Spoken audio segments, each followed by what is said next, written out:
हरे कृष्णा। आज हम पढ़ने जा रहे हैं भगवत गीता अध्याय 1 श्लोक संख्या 2।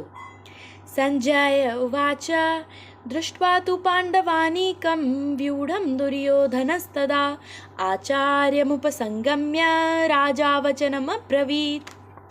संजय ने कहा, हे राजन, पांडुपुत्रों द्वारा सेना की व्यू रचना देखकर राजा दुर्योधन अपने गुरु के पास गया और उसने ये शब्द कहे। तात्पर्य: धृतराष्ट्र जन्म से अंधा था।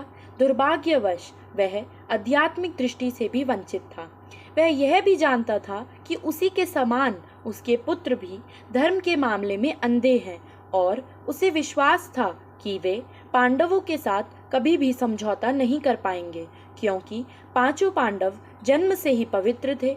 फिर भी उसे तीर्थ स्थान के प्रभाव के विषय में संदेह था। इसीलिए संजय युद्ध भूमि की स्थिति के विषय में उसके प्रश्न के मंतव्य को समझ गया। अतः वह निराश राजा को प्रोत्साहित करना चाह रहा था।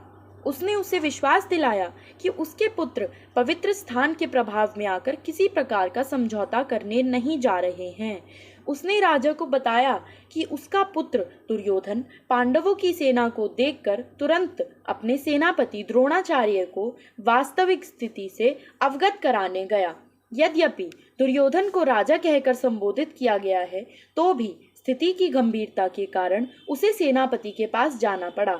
अतएव दुर्योधन राजनीतिज्ञ बनने के लिए सर्वथा उपयुक्त था, किंतु जब उसने पांडवों की व्यू रचना देखी तो उसका यह कूटनीतिक व्यवहार उसके भय को छिपा न पाया।